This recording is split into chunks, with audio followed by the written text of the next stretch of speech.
बिस्मिल्लाहिर्रहमानिर्रहीम। Half truth यानी आधा सच के साथ मैं हूं शाहिद रैन। नाजरीन, आज जिन दो खबरों पर आपको अपडेट करेंगे उनमें एक खबर हमारे पिछले वीलॉग से मुंसलिक है, जिसमें बलूचिस्तान सूबाई असम्बली में बजट क्यों ताख़ीर से पेश हुआ उस पर हमने बात की थी। उस पर वजारत ख़जाना ने हमें एक वजाहत दी है, उस वजाहत को अपनी खबर का हिस्सा बनाएंगे क्योंकि वो वजाहत क्या है और कैसे हाफ ट्रुथ की खबर की तस्दीक की है वजारत ख़जाना के ज़राए ने। और दूसरी खबर है पाकिस्तान तहरीक इंसाफ के बलूचिस्तान के सदर कासिम सूरी मुश्किल में हैं। क्या मुश्किल है ये आपको ख़बर में बताएंगे।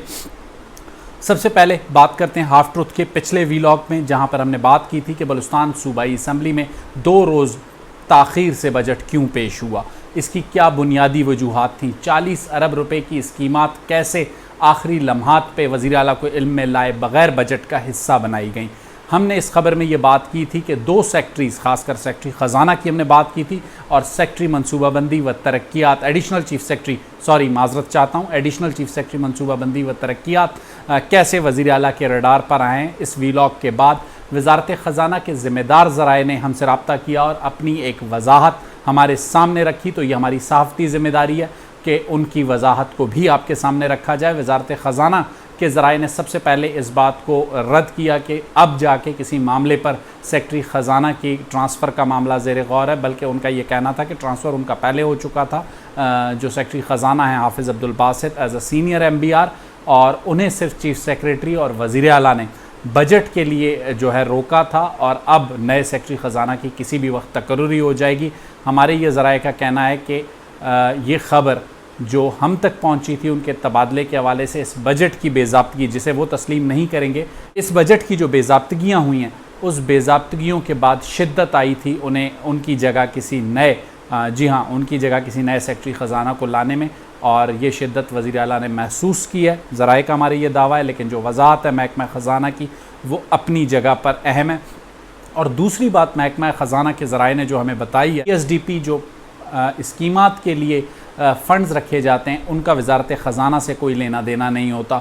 गो कि हम इससे टेक्निकली इख्तलाफ रखते हैं, क्योंकि जब तक PND और फ़नांस मिलकर नहीं खेलते कोई चीज़ डॉक्यूमेंट का हिस्सा बनाना ज़रा मुश्किल होता है। हमने माजी में देखा है, लेकिन चूँकि वजारत ख़जाना के लोगों का ये मौक़िफ़ है, उनका मौक़िफ़ बयान करना हमारी ज़िम्मेदारी है।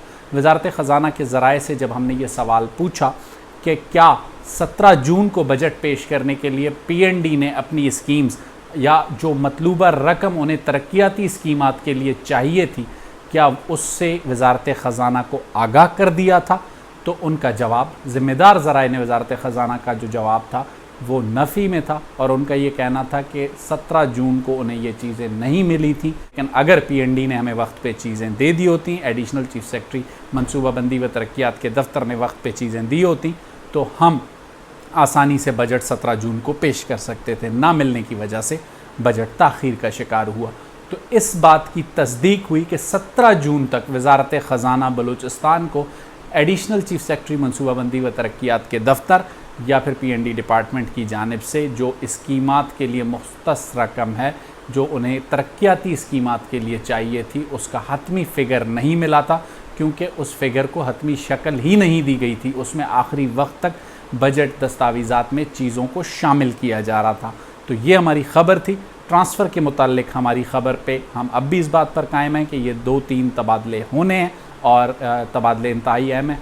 इन तबादलों के बाद क्या हो सकता है, बलूचिस्तान को इस वक्त एक फ़ाइनेंशियल मैनेजर की ज़रूरत है, और एक कॉम्पिटेंट फाइनेंशियल मैनेजर के लिए बलूचिस्तान में जो अवेलेबल ऑफिसर्स हैं उनमें अगर हम काबिल ज़िक्र ऑफिसर्स का नाम करें जो एक अच्छे फाइनेंशियल या स्ट्रिक्ट फाइनेंशियल मैनेजर साबित हो सकते हैं, उनमें सीनियर ब्यूरोक्रेट्स में ग़ुलाम अली बलोच हैं, ज़फ़र बुखारी हैं, दोस्तेन जमालदीनी हैं, एक अच्छा तजुर्बा रखते हैं फ़ाइनेंस का। लेकिन ये वो नाम हैं जिन पर हम बहस कर सकते हैं, हतमी फ़ैसला फिर हुकूमत ने करना है। लेकिन ये ऐसे ऑफिसर्स हैं जो स्ट्रिक्ट फाइनेंशियल मैनेजमेंट करके 70 अरब के बजट खसारे को कम कर सकते हैं।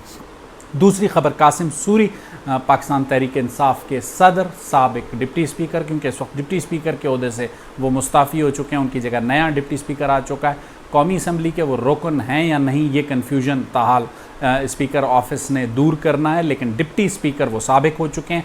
तो उनके हवाले से हम आपको बताएंगे कि आने वाले दिनों में उनकी मुश्किलात बढ़ने वाली हैं। जी हाँ, उनके जो दौर है 3.5 साल और उसमें जो कुछ हुआ है, कुछ बेज़ाब्तगियाँ हैं, हम ये नहीं कह रहे कि किसी चीज़ में उनकी इन्वॉल्वमेंट है, लेकिन उस तमाम रिकॉर्ड को खंगालना शुरू कर दिया गया है। क्वेटा से लेकर इस्लामाबाद तक, पार्लिमान के ऐवानों तक उस तमाम रिकॉर्ड को खंगाला जा रहा है। ये उनकी पहली मुश्किल है कि उनके तमाम चीज़ें चेक होंगी, उनके असासों को चेक किया जाएगा और इसका रिकॉर्ड बहुत सी जगहों पर तहवील में ले लिया गया है। दूसरी उनकी मुश्किल पार्लियामेंट से ही रिलेटेड है। हाजी लश्करी रईसानी उस वक्त जो बलूचिस्तान नेशनल पार्टी के कैंडिडेट थे, सेकंड नंबर पर आए थे। उन्होंने इंतखाबी उज़रदारी दाखिल की थी इलेक्शन ट्रिब्यूनल में। बलूचिस्तान इलेक्शन ट्रिब्यूनल ने उनके हक़ में हाजी लश्करी रईसानी के फ़ैसला दिया था, लेकिन केस सुप्रीम कोर्ट में ज़ेर इल्तवा है।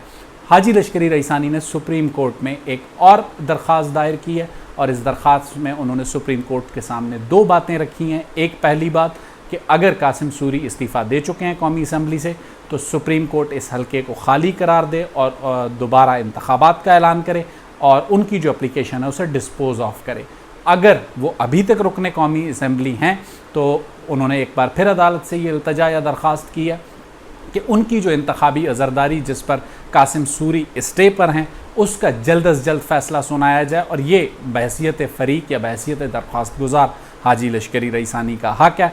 आने वाले हफ़्तों में सुप्रीम कोर्ट इस दरख्वास्त पर किस तरह गौर करती है इसको देखना होगा, लेकिन जो खबर हमने आपको पहले बताई कि क्वेटा से लेकर इस्लामाबाद तक कासिम सूरी के रिकॉर्ड्स को खंगाला जा रहा है। इन रिकॉर्ड्स में से क्या निकलता है ये आने वाले दिनों में पता चलेगा, लेकिन तहकीकात बड़ी तेज़ी से हो रही हैं और फाइलों के पुलंदे बड़ी तेज़ी से तहवील में लिए गए। कौमी असम्बली की राहदारियों से लेकर क्वेटा सिटी तक, जहां से वो हल्का इंतखाब है उनका और वो रुकने कौमी असम्बली बने थे और फिर डिप्टी स्पीकर बने थे। तो ये 2 खबरें हमने आपको अपडेट करनी थी। अगले वीलॉग तक मुझे शाहिद रिंद को इजाज़त दीजिए। अल्लाह हाफ़िज़।